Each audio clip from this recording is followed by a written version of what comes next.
Oh, I forgot to tell y'all that Al Nuke was reporting my fucking company to the IRS and reporting my company to the DEA, reporting me to the DEA, excuse me. Talking about I'm spending money too fast. Ain't no way I'm making all that money. I'm spending money. I ain't cuffing the money. You. Oh, we finna launch a smear campaign. Hey, listen. Man, can't no Pontiac nigga speak on Detroit business. Dogface, bro. Let me and Juan, both of you niggas, man. Let me explain something to y'all niggas, bro. I don't give a about what y'all niggas got going on, bro. Yo, face. Yo, your face, please, with sugar on top.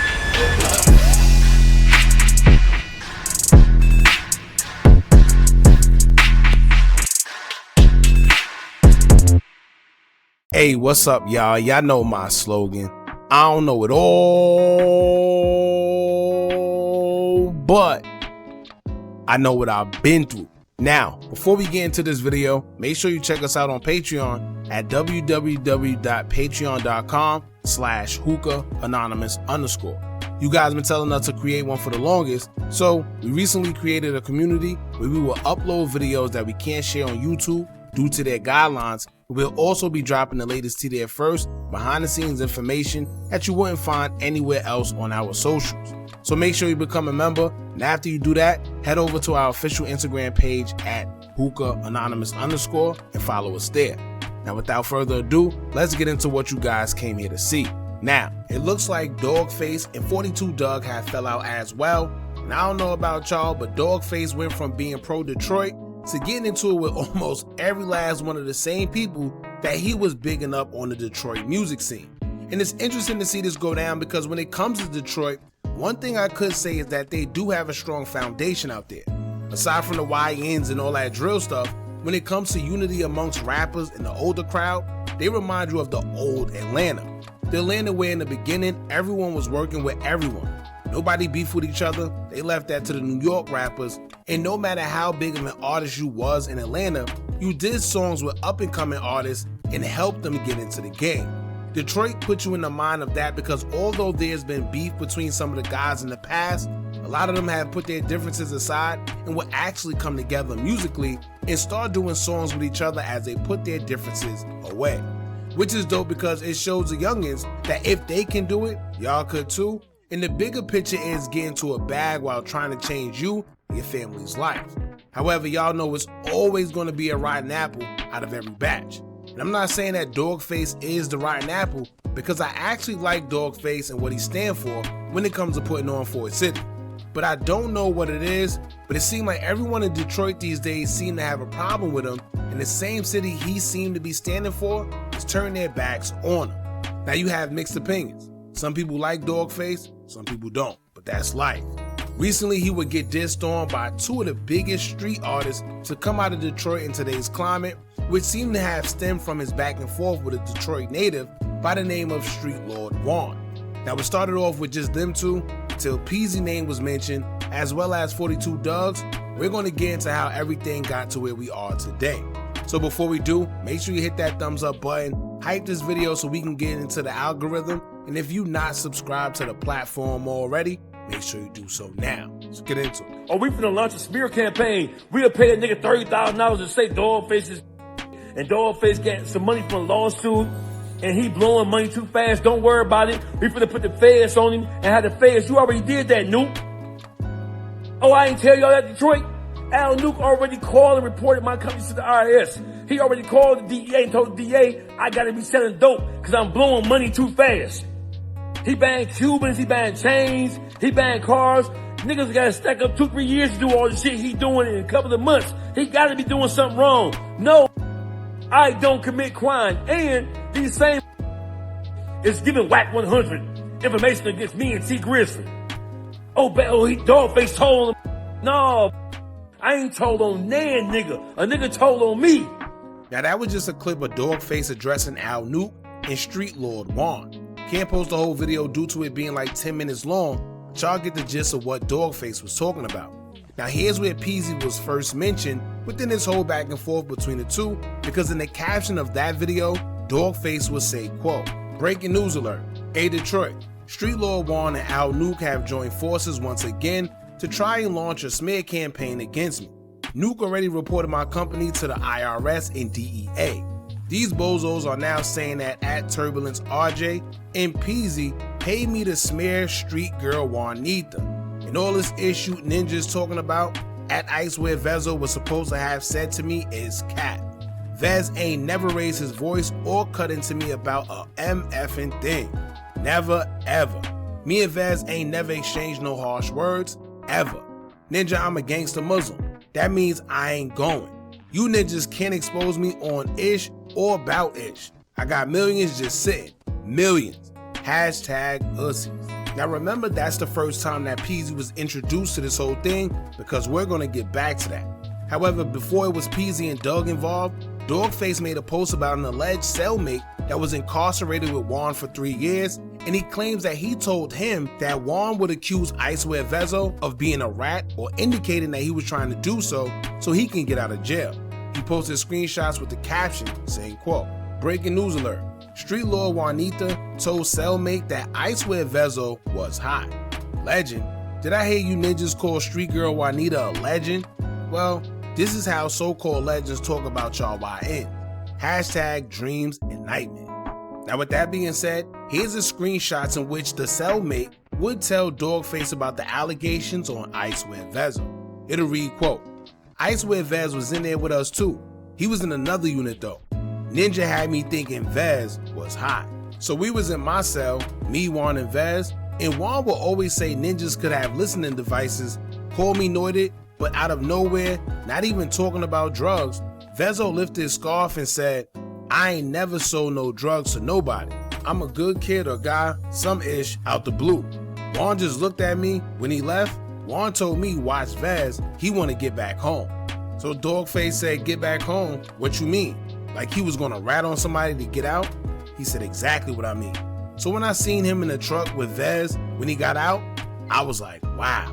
DawgFace said, 'Come on, dog, gotta be lying.' He said, 'I swear on my son's life.' And usually, somebody swear on their child, let alone themselves, that means they serious. Now, of course, we don't know how true this is, and whenever you got guys going back and forth, you gotta take any and everything with a grain of salt. Could it be true that Juan accused Vez of being a rat or attempting to get home? Maybe. But honestly speaking, it sounds like even if he did say that, he was just being paranoid. One thing you do have to know about being incarcerated, everybody in there think everybody is police. And this is because there are certain things that go on within those walls that guys have to be paranoid about, because if they get caught doing whatever they're doing, that's a whole nother charge. So it is normal for people to probably misinterpret or be paranoid if they got something going on. Now, if Vezo got up out of nowhere and said something in the extent of, "I ain't never sold no drugs to nobody," I ain't gonna lie, I'll be a little wary too. I'm just being honest. Because where did that come from? To just be chilling with someone and then out of nowhere they say that is a bit crazy. But it could have been the other way around as well. Maybe Vez did that because he peeped something that he thought was funny and decided to say that to clear his name and leave. Y'all gotta remember that this is jail. And it's a known fact that law enforcement put undercover officers in jail as inmates just to get information out of real inmates on their cases, because a lot of guys talk freely about their cases to other inmates and admit to their guilt. So if they catch you admitting to a crime you were charged for on audio, then it's game over. So it could be either Vezo was trying to clear his name from them because he seen something funny, or maybe they felt that he was moving funny. Who knows? Or all this could just be one big lie. Who knows, y'all? But let's move on. After releasing those screenshots, 42 Dugg would chime in on everything and take to his story with this to say. Man, can't no Pontiac nigga speak on Detroit business. We don't give a what you heard, homie. We don't give a where you at, homie. Ain't nobody crashing, homie. You niggas wanna be bloggers and podcasters, but you niggas wanna bait street niggas in. That ain't what we do in Detroit, homie. I think you might gotta move to LA or Dallas or something. You did. Go be the next Charleston or the next Wack. We don't condone that in Detroit, homie. Ain't nobody trying to go big off of another nigga drama down here, homie. We hustling down here. You dig what I'm saying? If you don't like us, niggas, get with us. Street spoke, man. Detroit, East, West, we moving on from that nigga, man. We ain't supporting that nigga no more. That nigga hate us. Nigga call niggas kids. Slow. Talk about niggas' mama. Don't nobody wanna talk about nobody mama with you. You sick. Lame. Fuck on, nigga. Take that back where you came from, nigga. We know you ain't no real street nigga because you wouldn't even feel comfortable talking to that nigga DM. Like, shut your up, nigga. We moving on from that nigga. Helly, you got the flow, man. Helly, get you one. Somebody else, DJ Brown, and be somebody. You know, we want to talk music with the OGs, man. Niggas who helped us get far. That. With all that being said, DawgFace will go on to show an old video of 42 Dugg gambling, as it was alleged back then that he was sitting on another man's lap while doing so. He captioned that video saying, quote, "Breaking news alert. Hey, 42 Dugg, wake your B-ad up. I know you're sleeping on your stomach. BBL trans man. Laughing emojis. Bring your B-ad to the front of the congregation.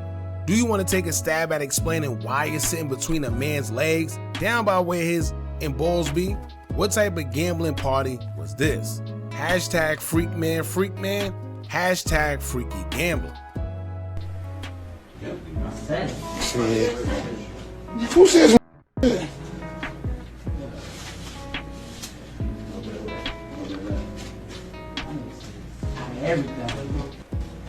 one-on-one?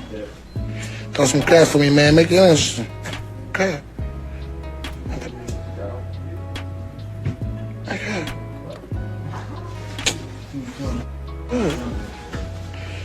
Now, in a lengthy post, DawgFace will go on to show screenshots of him DMing Dugg and congratulating him, basically trying to uplift him, being that he is an artist from Detroit. In doing so, he was also trying to encourage Dugg to go on a Detroit-based podcast instead of everyone else's, basically to turn the city up. In the DMs, he would say, quote, "Congratulations, little bit. That's how you're supposed to do it. I was talking to Helly and I told him you reignited the flame. Ninjas talking about Detroit rap is dead. Put belt to butt and turn up on the whole country for playing with the east side." And then in another message he would say, quote, "I need you to do me a favor though. Give a Detroit interview platform, the Forum magazine or Kid L, an interview. I'm finna go on an interview run and expose ninjas for not supporting local podcasts and blogs. I want to be able to say, Short Dog just dropped the hottest album of the year and didn't forget about Detroit's growing podcast blog community." Now he would leave a lengthy caption, so bear with us, as he would state, quote, "This bit is calling for people in Detroit not to support me, but as you can see, it was me who congratulated him on dropping a good project and me asking him to support a Detroit podcast during his most recent interview run. As y'all can see, he responded to me congratulating him on reigniting the flame for Detroit by hearting what I wrote, but didn't respond at all to me asking him to show some love to the local platforms. He went on Joe and Jada and Vlad TV, but no Kid L, the Forum magazine, or Rock Cobain. This ninja is telling y'all not to support me, as if Detroit made me who I am. Ninja, I signed 2 deals over the 60 days for $250,000 and ain't nan rap ninja from Detroit have ish to do with it. I made me, ninja. I'm not a rapper who needs support from you rap ninjas. I don't need a verse from none of you ninjas. You ninjas could get it together and have how to stop DawgFace meetings all y'all want to. You ninjas didn't make me, y'all can't stop me. Why do y'all think he mentioned Dallas? Cause he knows where that bag came from. Can't no Detroit rapper stop me from doing ish, and they can't control me. Detroit rappers don't have no power on YouTube streets. They can't blackball or gatekeep me, and that's why these ninjas are mad and clicking up like O's against DawgFace. The people who run the content creator platforms realize that everything touching these rap ninjas is during out. I own my IP. License it out just like rappers sell their catalogs. Detroit open eyes. Y'all see, they just gave @See the God $200 million for 5 years. Rap is falling off. Interview numbers with rappers are horrible because nobody wants to watch those boring ad too cool for school ad ninjas talk. The podcast Powerhouse Circle make millions of dollars every month. They don't want or need nothing from a rapper. Not a verse, not an interview, not nothing. The following is a list of people who have been working behind the scenes to make me the biggest YouTube influencer in the country. Now he added a couple names and he said 2 more silent people. Now here's the thing, I can't lie. He did have a point. It'd be dope to at least do a podcast with a platform, one of them, from your city before doing it anywhere else if you say you love your city like you claim. Shed a little light on a platform from the city because that'll also help them and make you look good at the same time for doing so. So to me, it's a win-win. Now sometimes I do think that DawgFace could be overly pro-Detroit, and there's nothing wrong with that because he loves where he's from. However, you must understand that the love isn't always going to be reciprocated. People may not care as much as he do, and yeah, it could be a bit disappointing, but it is what it is. But do I think DawgFace mean any harm by it? No. He's just very persistent on putting on for his city. But once again, some people may not see it the same way. And judging from Doug's now response, I'm assuming he didn't care to respond because he's really not concerned with the blogger podcast talk. As y'all know, being a blogger or podcaster is oftenly frowned upon. Many say that we snitch or gossip too much about street business, so it's always been the cool thing to say things like, we not into blogs or podcasts. However, if y'all been paying attention, podcasting and streaming is the new hip-hop. Podcasters and streamers are the new rappers. And I've been saying this for years. Hell, you even have some streamers getting paid way more than rappers, and that's the God honest truth. Even some of the deals are structured crappy, like a lot of these rappers' deals as well. So it's ironic that the cool thing to do is bash the podcast and streaming world, but when these rappers have a project coming out or any business venture that they're working on, where is the first place they run to promote? So I understand it isn't considered the cool thing to do, but soon they're not even going to have a choice because we see radio not even doing as good as they once used to. And he made a good point because they were just talking about this on one of the other podcasts where they're saying that rappers being on these podcasts these days aren't even effective no more. The numbers aren't adding up. So let's say you pay a rapper $3,000 to $5,000 to be on your platform. That video may not even make anywhere near that, and you end up losing in the long run. So is it worth it? Totally not. Now let's move on to Pezy, because Pezy was mentioned the first time by DawgFace in the caption, but then StreetLord Juan would go on to use a clip of Pezy talking in the beginning of a song that was considered a diss song to DawgFace. Check this out. I ain't gonna lie, cuz I watched this yesterday to see what was going on, man. I ain't gonna lie. You a real king and a real lord out here, man. I really know your reputation. I spent time with you. I know I don't know you. It's good. After the song was surfaced, Pezy would respond to it and mention both DawgFace and StreetLord Juan in his story, addressing what they had going on. Y'all check this out. Dogface, bro. Let me and Juan, both of you niggas, man. Let me explain something to y'all niggas, bro. I don't give a about what y'all niggas got going on, bro. Y'all niggas don't even know each other. Y'all niggas act like y'all killed somebody, homies or some of each other's, man. Both of you niggas acting like bro. Y'all niggas need to keep me out y'all. That don't got nothing to do with me, my nigga. And yes, nigga, if I want to talk to Juan, I can, nigga. You can't stop no nigga from talking to Juan, nigga. Just like Juan can't stop me from talking to you, nigga. I don't pick no sides and nobody I got going on, nigga. And Juan, you know I ain't talk to you, nigga. You know that mess is old. Nigga, you put on that song trying to bait him in and he fell for it. Both of you niggas acting like goofies, nigga. Nah. Basically, Pezy's stance on it is that he's mutual. He got no dog in his fight. And he's saying that the audio of him saying what he was saying about Juan was done way before the back and forth between him and DawgFace. What Juan was trying to do was trying to put Pezy in the beginning, and with it being a diss, it's easy for others to feel that Pezy is picking sides and going with Juan. Pezy saying that's not the case, the audio is old, and to keep his name out of whatever they got going on both sides. And I agree. I feel that was a manipulation tactic by Juan to try and do something like that, because all it would have took was for DawgFace to react, because he thinking that Pezy was siding with Juan, not knowing that it's an old audio and got nothing to do with what they got going on. He could potentially say something that was disrespectful to Pezy. And the thing is, even if the audio wasn't pertaining to them, sometimes we say things in the heat of the moment that there's no coming back from. And the initial point of everything get lost. All they know is that you said this and that, and when they see you, it's up. All over a misconception. So that could have went bad, but I'm glad it did. Now Dogface says he's going live to speak on everything later on today, so this should be interesting. It was once Detroit versus everybody, but now it seems like Detroit versus Detroit. And about that, I don't know how true it is, but they're saying Dogface isn't from Detroit, so he should stay out of Detroit business because he is from Pontiac. Now I don't know how true that is, but I also hear other people saying he's from Detroit. He just moved to Pontiac at a young age. So I don't know. If y'all know more about that, let us know in the comments. But in the meantime, don't forget to like, hype, share, and subscribe. Hit that bell so you're notified every time we drop new content. And remember, as long as you keep on watching, I'ma keep on dropping. I'm out.